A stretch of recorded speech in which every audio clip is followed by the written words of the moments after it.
Olá, seja bem-vindo à Escola Dominical.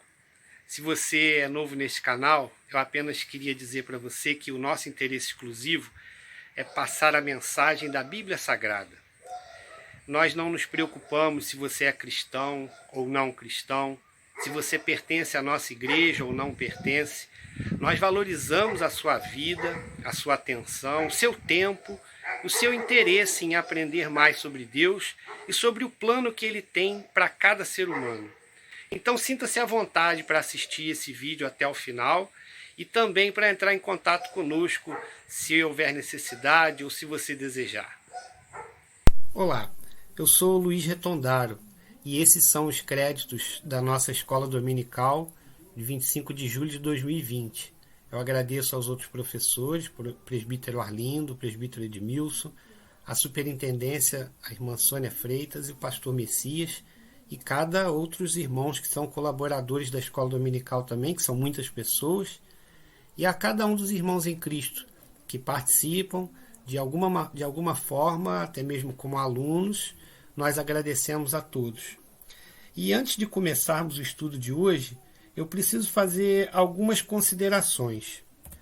Hoje nós estamos no final do trimestre, né, das lições do trimestre, e esse vídeo vai trazer uma avaliação do que aprendemos até aqui, bem como um estudo resumido que envolve o conteúdo das 13 lições da nossa revista. Essa revista que nós temos aqui a foto, que nós estamos vendo, é a publicação do DERP, que é o Departamento de Educação Religiosa e Publicações, que viu a necessidade de reinserir no nosso currículo, no currículo das escolas dominicais, das igrejas congregacionais do Brasil, esse estudo.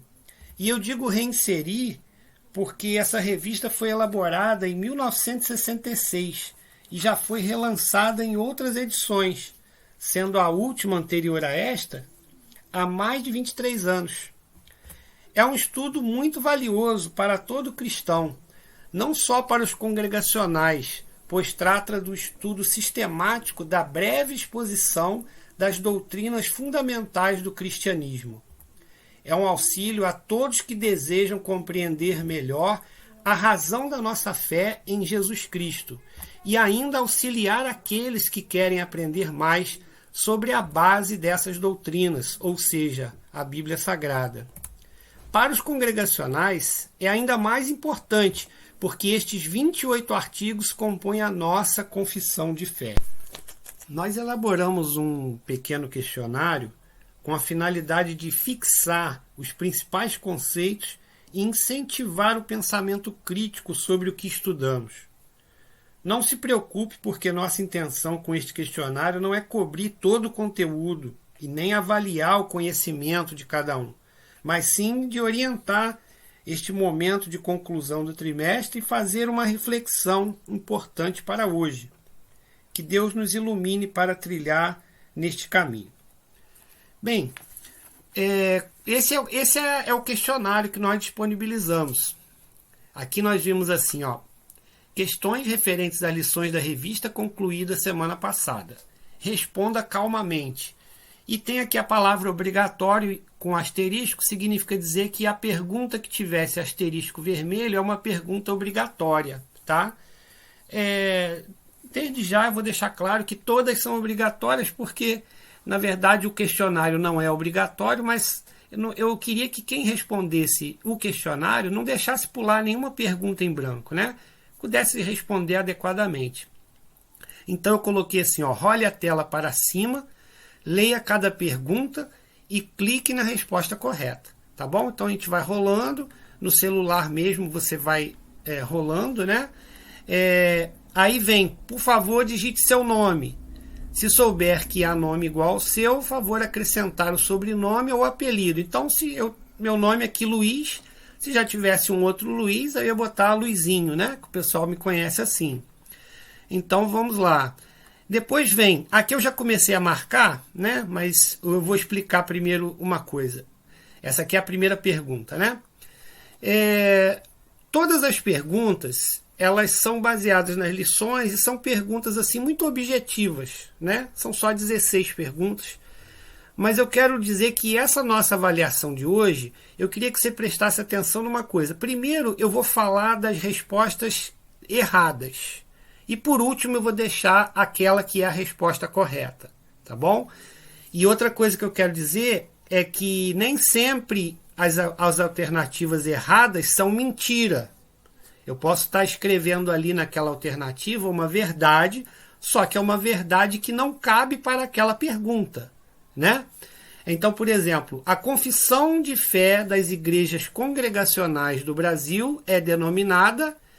Eu estou perguntando sobre a confissão de fé, que são esses estatutos que nós estamos estudando, os 28 artigos, né? Que é a confissão de fé dos congregacionais.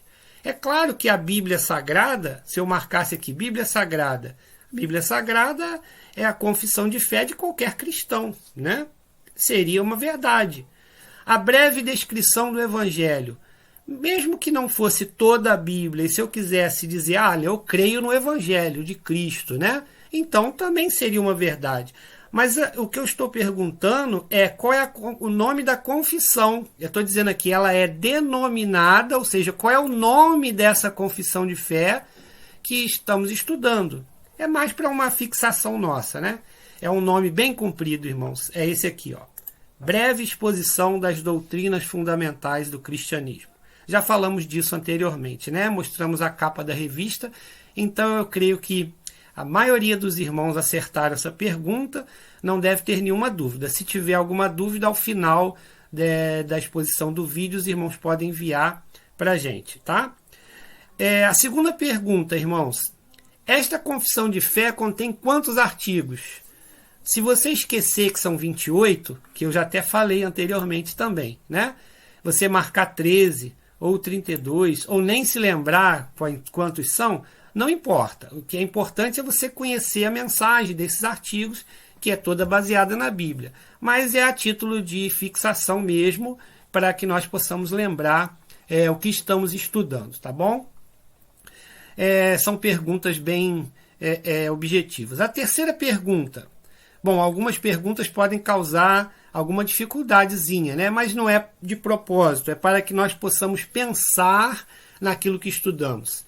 Então, irmãos, veja aí, ó, sabemos que a natureza testemunha a existência de Deus, mas esse testemunho se completa com, toda a natureza, lição 1, tá? A dica está aqui, ó, lição 1. Alguém que não estudou a lição pode chutar, pode tentar acertar aqui uma resposta, né? Por exemplo, a natureza testemunha a existência de Deus. Nós sabemos disso, mesmo que eu não tenha estudado a lição 1, tá? Se eu estudei, eu posso ir lá e recorrer na revista e ver se está certo. Mas esse testemunho da natureza, por si só, ele não pode revelar Deus, ou provar a existência de Deus, ou manifestar a essência do Senhor, né? Então, a natureza testemunha, sim, mas esse ensino, esse testemunho se completa com duas coisas. Eu falei que ia falar sobre as respostas erradas primeiro, então vamos lá. Primeiro, o Evangelho de Marcos. Bom, parece um tanto equivocado eu pensar que toda a natureza testemunha a existência de Deus, esse testemunho só se completa com o Evangelho de Marcos. Então, não é isso, né? Muita gente, ou melhor, algumas pessoas, responderam o Espírito Santo de Deus, mas também não é essa a resposta. Bom, a gente sabe que o Espírito Santo de Deus, ele nos ajuda, ele nos dirige, ele nos orienta, ele nos revela, ele nos convence, ele nos esclarece, nos dá entendimento das coisas de Deus.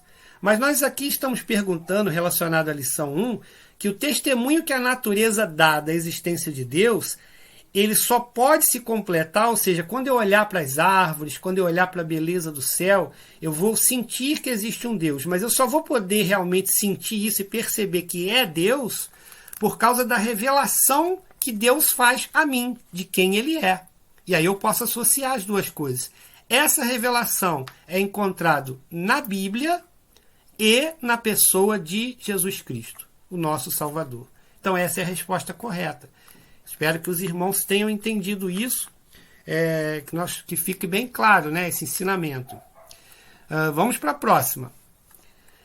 O cristianismo é uma religião. É uma religião, 2 pontos. O quê? Lição 2, irmãos. Eu não estudei a lição, eu não sei. Pega a revista e vamos ler. Vamos olhar, né? Bom, é uma religião inventada pelos homens? Bom, a lição 2, se você abrir a revista na lição 2, o título dela, O Deus que se revelou. O Deus que se revelou através das Escrituras. E lá na revista explica o que é religião, explica quais são as religiões, que tipo de religião são, as características da revelação de Deus. Eu estou dizendo aqui que o cristianismo é uma religião inventada pelos homens. Não é essa a resposta correta, porque o cristianismo, na verdade, se a gente fosse buscar na essência, não seria nem uma religião, né? É o seguir a Cristo, é o imitar Jesus, é fazer a vontade de Deus que está nas Escrituras, e todas as Escrituras, até mesmo no Antigo Testamento, apontam para Jesus, desde Gênesis a Apocalipse. Então, nós estamos falando desse cristianismo, não da nomenclatura de uma denominação eclesiástica. Então não é inventado pelos homens e também não é superior a nada. O cristianismo não é uma religião superior, não é a melhor religião, não é a religião certa, não é isso que se fala, não é isso que se ensina, né? O que se ensina na lição 2 é que o cristianismo, existem alguns tipos aqui de religião, né? Mas é o cristianismo, como é uma religião que se baseia numa revelação evidente como critério de conhecimento, ela é uma religião revelada, tá certo? Isso está na página 11, tá? Para quem tem a revista, pode dar uma olhadinha lá, tá bom, irmãos? Olha que tem alguns irmãos aí que erraram essa pergunta, e não é uma pergunta tão difícil, né? A outra pergunta, irmãos, estamos caminhando já para metade aqui, ó.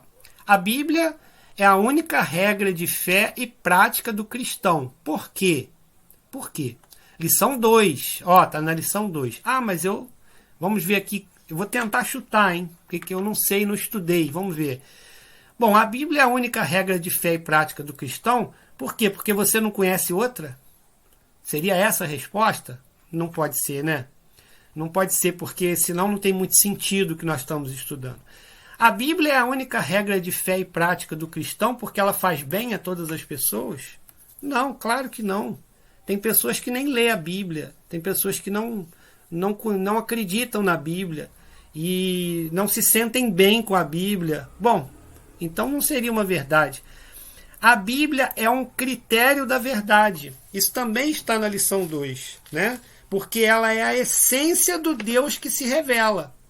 Deus é imaterial, Deus é e subsiste por si próprio, e ele se revela mediante as Escrituras. Então ela é um critério da verdade, porque Deus é a verdade. Muito bem, irmãos, vamos para frente. Lição 3. A Bíblia tem 66 livros, sendo... Quem não estudou a lição 3 também deveria saber. Mesmo que você tenha seja novato, né, no cristianismo, tenha ganhado a sua Bíblia recentemente, era só você contar lá no índice da Bíblia que você ia ver que a Bíblia tem 39 livros no Antigo Testamento e 27 no Novo. Eu não vou nem falar das respostas erradas, né? Vamos para a próxima. Não há nada que Deus não possa resolver, porque Ele é bom, seria a resposta? Não. Só pelo fato de Deus ser bom é que Ele não resolve todas as coisas? Não há nada que Deus não possa resolver. E Ele resolve todas as coisas, por quê? Porque Ele é bom. Não, não é porque Ele é bom. Ele faz as coisas boas porque Ele é bom. E aqui está dizendo que ele poderia ser paciente. Pelo fato dele ser paciente, ele resolve todos os problemas. Ele faz o que ele quiser. Ele pode resolver tudo. Não. O fato de Deus poder resolver qualquer tipo de coisa, o fato de ele fazer ou desfazer qualquer coisa, é porque ele é soberano. A soberania de Deus garante a ele a autoridade de resolver qualquer tipo de coisa, de qualquer problema, de fazer até mesmo o impossível. E isso não é porque ele é bom ou paciente, é porque ele é soberano. Tá certo? Se ficar alguma dúvida, no final desta sessão que os irmãos estão assistindo, talvez você esteja assistindo numa outra época, né? Mas aí você pode mandar a sua pergunta para a gente. Mas você assistindo hoje na escola dominical, você vai mandar no final para a gente. Nós nos relacionamos com a Trindade Santa assim. Esta questão está na lição 5. Talvez algumas pessoas precipitadamente clicaram ali e responderam rápido e possam ter errado. Eu vi que algumas pessoas erraram e eu sei quem são, mas isso não importa agora. O que importa é que nós precisamos entender essa verdade. Nós sabemos aqui, na lição 5, ele fala da função do Espírito Santo, da função do Filho e da função do Pai. São 3 pessoas em um Deus. Deus em 3 pessoas. Então eu quero saber, nesse relacionamento que eu tenho com Deus, a função do Espírito, a função do Filho e a função do Pai em relação a mim. Então vamos para a primeira errada, aqui de baixo para cima. Somos convencidos pelo Espírito, protegidos pelo Filho e dirigidos pelo Pai. Muitas pessoas marcaram essa questão, essa resposta, porque viram assim, bom, o Espírito Santo convence o pecador do pecado, da justiça e do juízo. Então, se aqui está dizendo que nós somos convencidos pelo Espírito, e as outras não estão falando isso, então é essa que é a certa. Clica aqui e vamos embora. Não, não é assim. Porque olha só, tudo bem, isso aqui está certo, é uma verdade. Nós somos convencidos pelo Espírito. Agora, a função de Jesus, a função do Filho, é proteger. Nós somos protegidos por Jesus. E é uma verdade que nós somos protegidos por Jesus. Mas essa é a única função, é a principal função dele na Trindade, proteger. E a função do Pai é dirigir?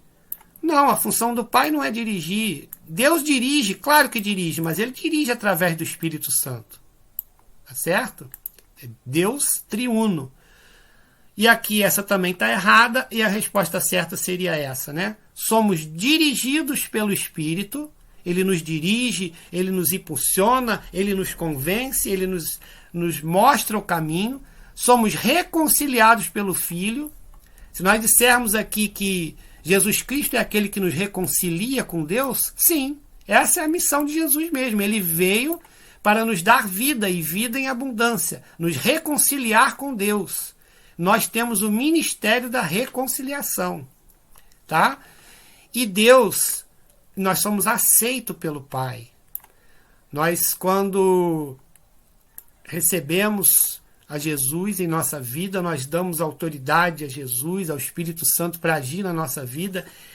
Na verdade, Deus está nos aceitando como pecadores que somos, porque nós fomos aceitos por Deus, mesmo quando ainda éramos pecadores, como diz lá o livro de Romanos, né?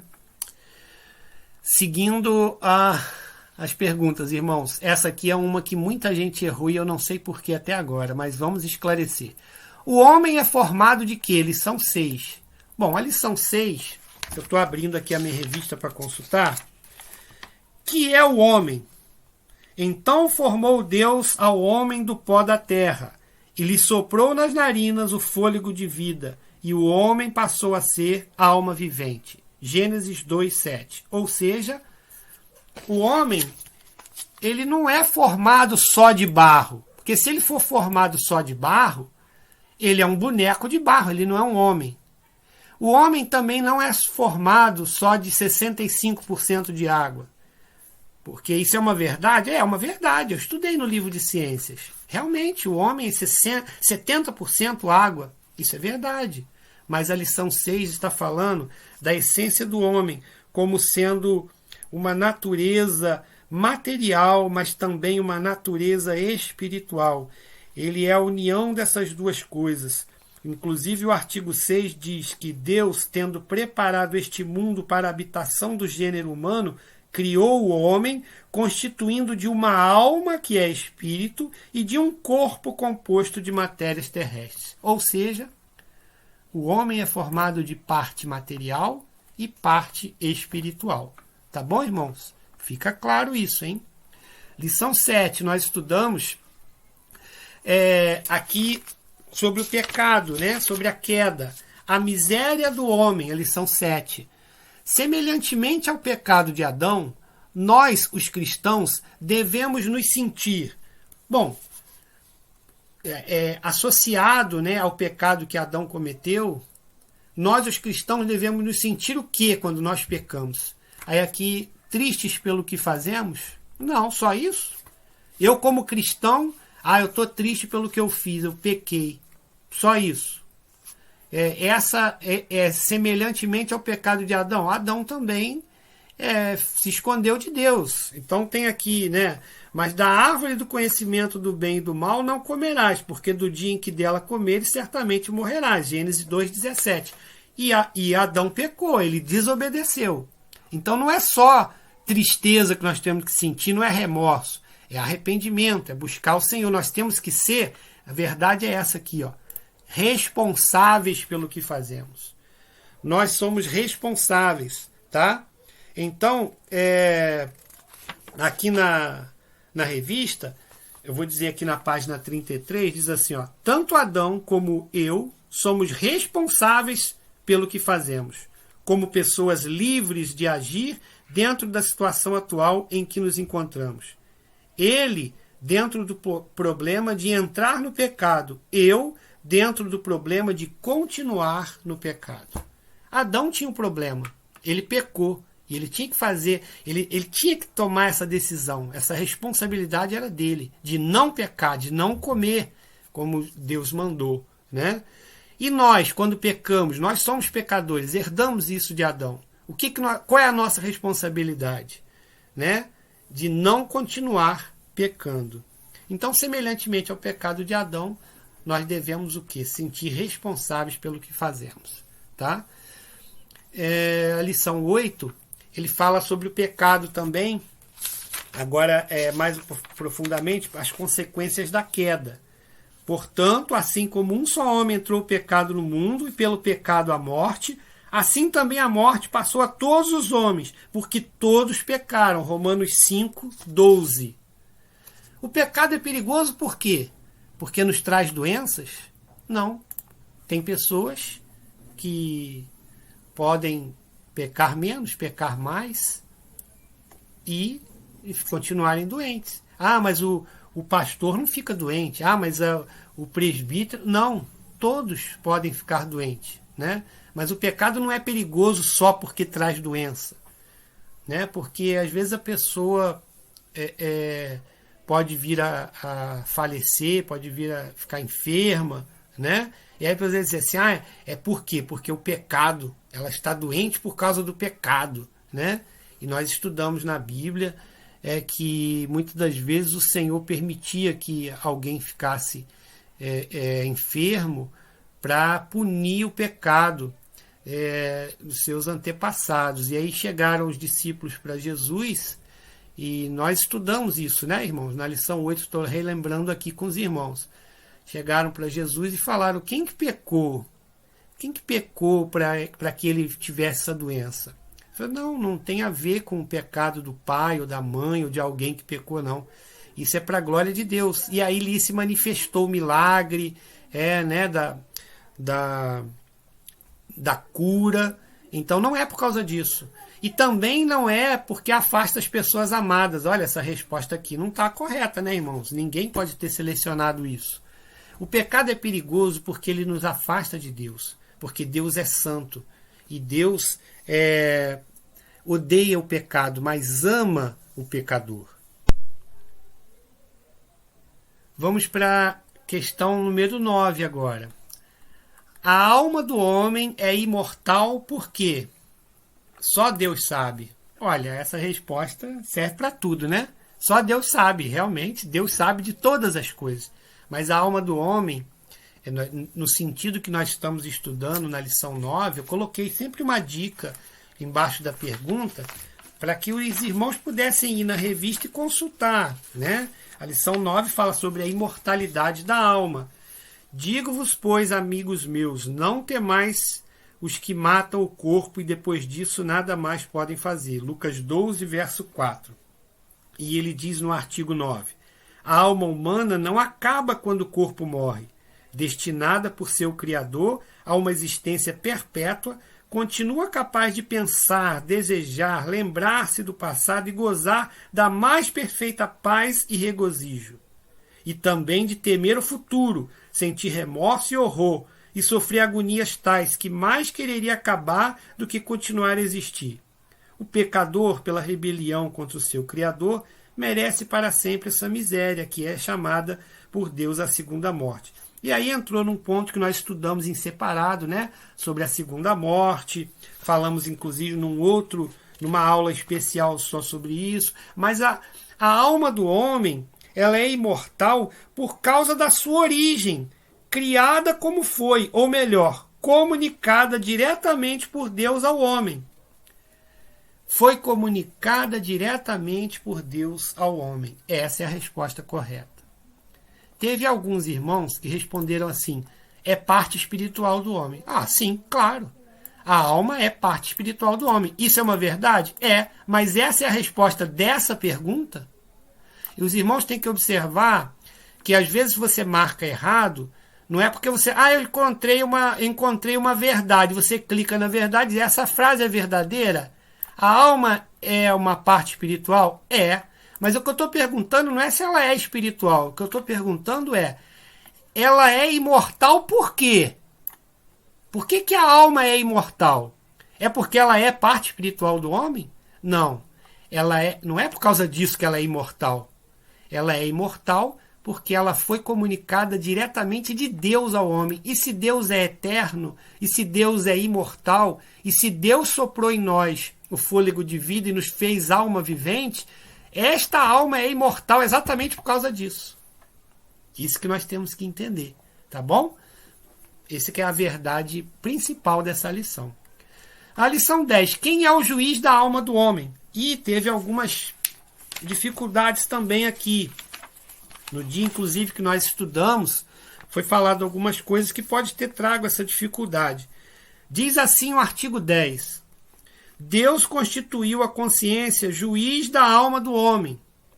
Deu-lhe mandamentos pelos quais se decidissem todos os casos, mas reservou para si o julgamento final, que será em harmonia com seu próprio caráter. Eu não vou continuar lendo o artigo, mas só até aqui já dá para a gente ter a resposta dessa pergunta, tá? Haverá um juízo final e Deus reservou esse julgamento para si, né? Para os crentes, nós não estamos mais, não teremos que passar por um juízo de condenação. Se você é salvo, essa situação de salvação é exatamente isso. Você agora está salvo. Então, no dia lá do juízo, você não vai ser condenado, porque você está com Cristo.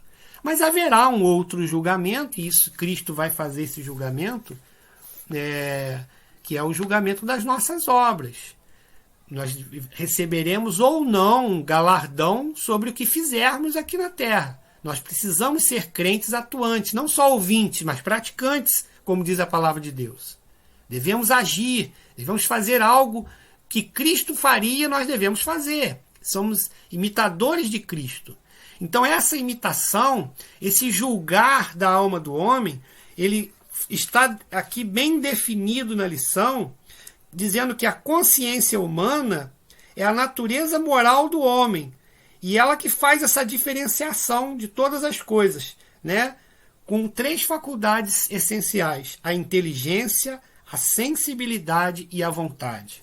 Então, irmãos, quem é o juiz da alma do homem, ou seja, quem é que vai cuidar da vontade do homem, do querer do homem?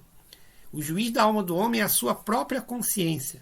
Não é Adão, que não está mais aqui entre nós, e não é Cristo, apesar de Cristo ser soberano e Cristo ter o domínio sobre as nossas vidas. Se nós somos cristãos, Cristo é o centro da nossa vida. Agora sim, é por isso que alguém pode ter clicado aqui pensando nisso que eu vou falar agora. Eu vou selecionar Cristo, sabe por quê? Porque se agora eu sou cristão, então Cristo é que cuida da minha vontade, do meu querer, do meu fazer, do meu agir. Eu sou de Cristo, então é Cristo que cuida. Sim, isso é uma verdade também, eu concordo com você. Não está errado isso não. Só que o que eu estou perguntando não é isso. O que eu estou perguntando é a alma do homem.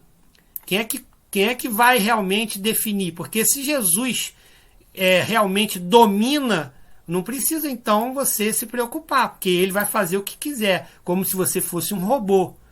Não, você tem a sua vontade, você tem a sua escolha, você tem que renunciar, você tem que se arrepender, a cada dia se converter do seu pecado, mudar de posição, ter a mente de Cristo. Então, quando se a Bíblia fala que nós temos que buscar a transformação da nossa mente, para termos a mente de Cristo, significa dizer, e nós estudamos isso na lição 10, que nós temos que buscar essa transformação na nossa própria consciência.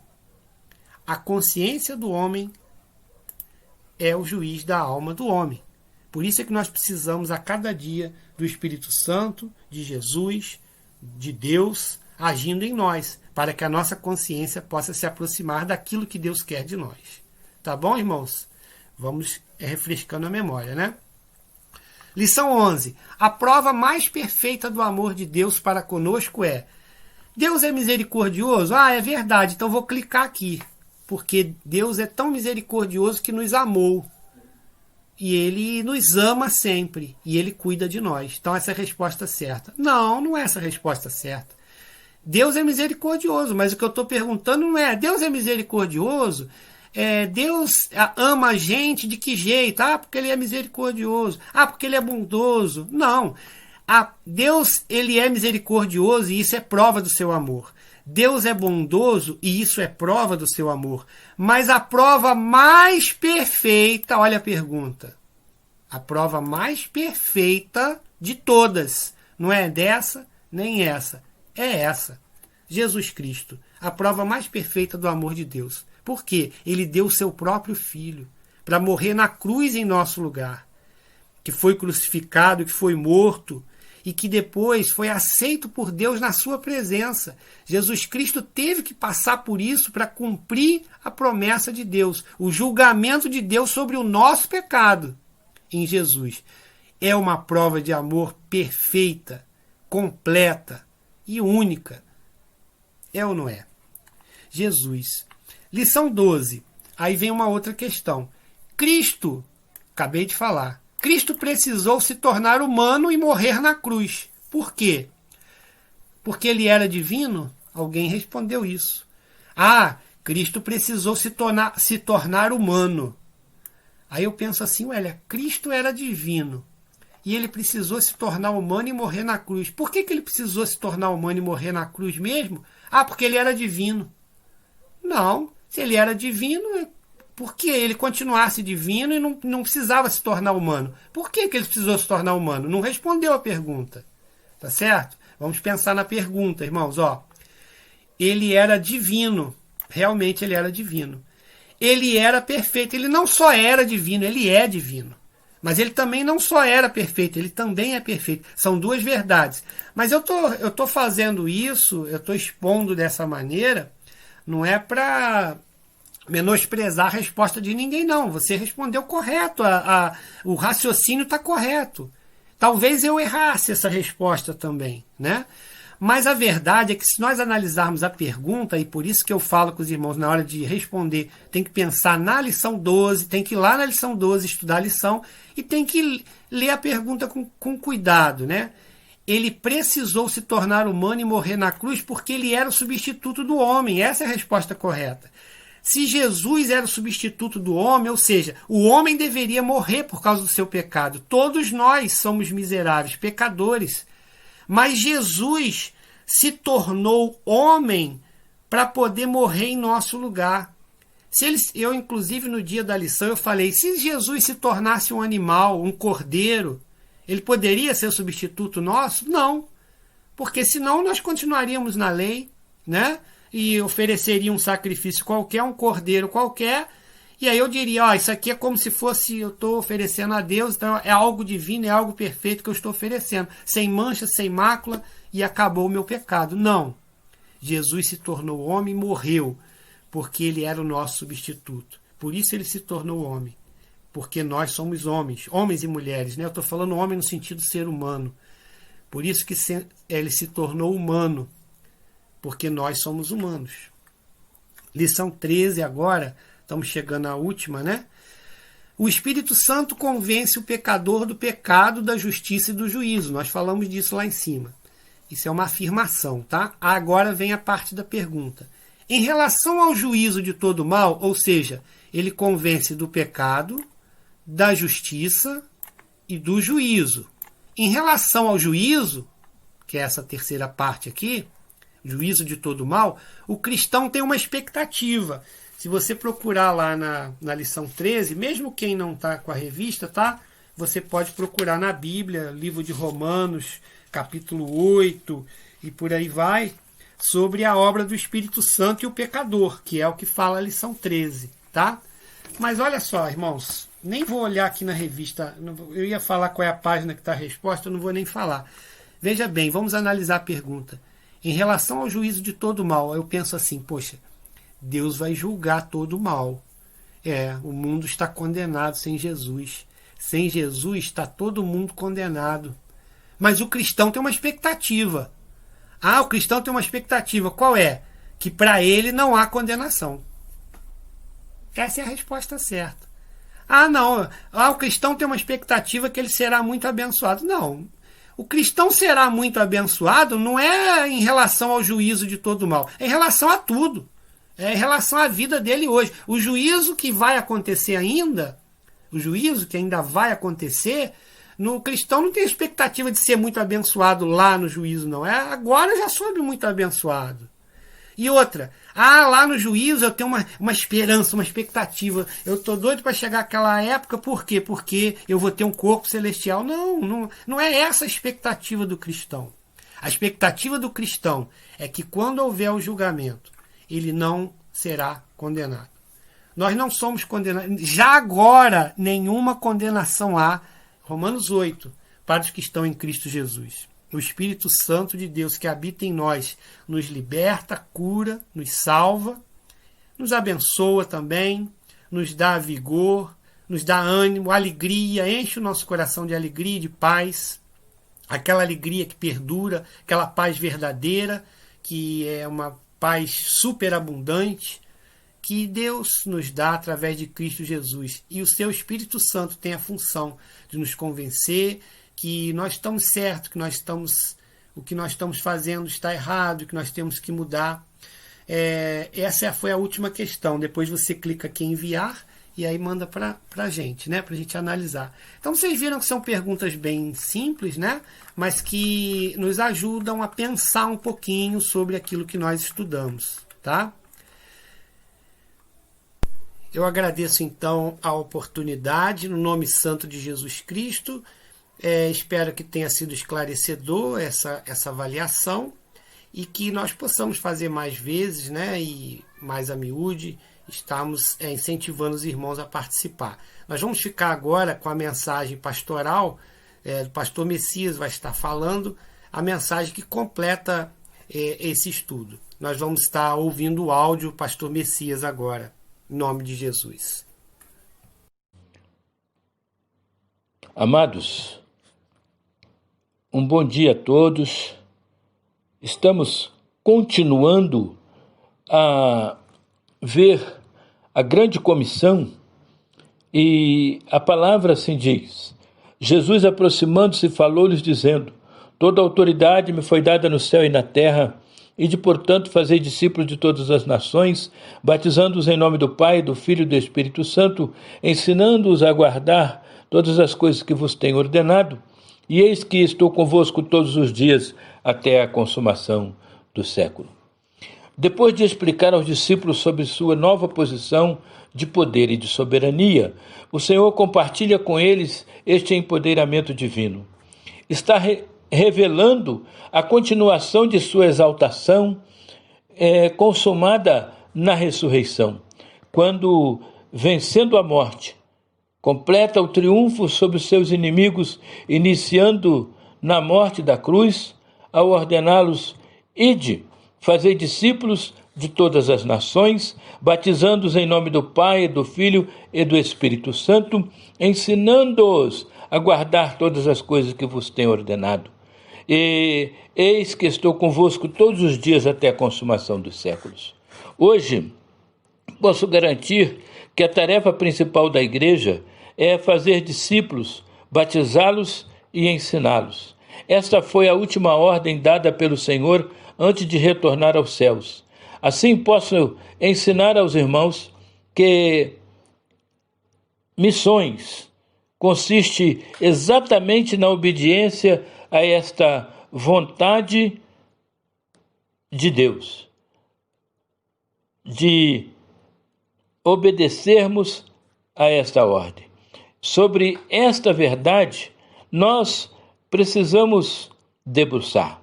Vamos refletir, irmãos, se esta é a atividade principal da igreja, precisamos relembrar, sem nenhuma dúvida, o que é a igreja. Então, precisamos parar e, ao relembrarmos, vermos o que é a igreja, quem a instituiu, quem é que a está edificando e como está edificando e para que está edificando. Quando nós pensamos o que é a igreja, para recordar, precisamos ver alguns pilares da nossa ordem, ou dada a ordem a nós, alguns pilares sobre os quais ela foi estabelecida. Igreja, amados, é a reunião de pessoas que aceitaram a Cristo como Salvador num determinado local. Mas muito mais do que isto, nós aprendemos em 1 Timóteo, no capítulo 3, o verso 15, que igreja é a casa de Deus. E ele diz assim, para que fiquem cientes de como se deve proceder na casa de Deus. Igreja é a igreja do Deus vivo, coluna e baluarte da verdade. Fiquem cientes de como se deve proceder na casa de Deus, que é a coluna e baluarte da verdade, que é a igreja do Deus vivo. Em Efésios, no capítulo 1, nos versos 20 e 23, nós vamos encontrar a igreja, a qual é o seu corpo, a plenitude daquele que a tudo enche em todas as coisas. Já em 1 Coríntios 12, no verso 27, vós sois corpo de Cristo, individualmente membros desse corpo. Em Atos 20 e 28, assim descreveu o Lucas: atendei por vós e por todo o rebanho sobre o qual o Espírito Santo vos constituiu bispos para pastoreardes a igreja de Deus, a qual ele comprou com seu próprio sangue. Já em 1 Coríntios, no capítulo 1, logo no verso 2, Paulo vai dizer: a igreja de Deus, aos santificados em Cristo Jesus, chamados para serem santos. Já Pedro vai dizer que, no capítulo 5, verso 2 da sua primeira epístola, que igreja é rebanho de Deus. E nós podemos ler em Mateus, capítulo 16, o verso 18, no texto compreendido entre os versos 16 e 19, e sobre esta pedra, a declaração de Pedro de que Cristo era o Filho de Deus, do Deus vivo. Ele diz: e sobre esta pedra edificarei a minha igreja, e as portas do inferno não prevalecerão contra ela. Amados, instituídas por Deus em Cristo no Pentecostes, iniciada com os apóstolos, mais ou menos 120 pessoas, depois passou a 3.000, e depois para 5.000, e finalmente espalhou-se por toda Jerusalém, Judéia, Samaria, e chegou aos confins do mundo. Igreja, como projeto de Deus, existe formada por homens e mulheres, por jovens, por crianças, quando alguns deles ouvem o Evangelho e passam a ser seus discípulos, aceitando a Cristo como Senhor de suas vidas, nascendo de novo, recebendo o perdão dos seus pecados e recebendo a vida eterna. A igreja existe para, segundo Efésios 3, aí dos versos 9 ao 11, manifestar os segredos do Evangelho revelados pelo Espírito Santo, que Paulo registra em sua carta tanto aos Colossenses quanto aqui em Efésios. Mas, principalmente, para que por ela, pela Igreja, a multiforme sabedoria de Deus se torne conhecida agora dos principados e potestades celestiais, segundo o eterno propósito que Deus estabeleceu em Cristo Jesus, nosso Senhor.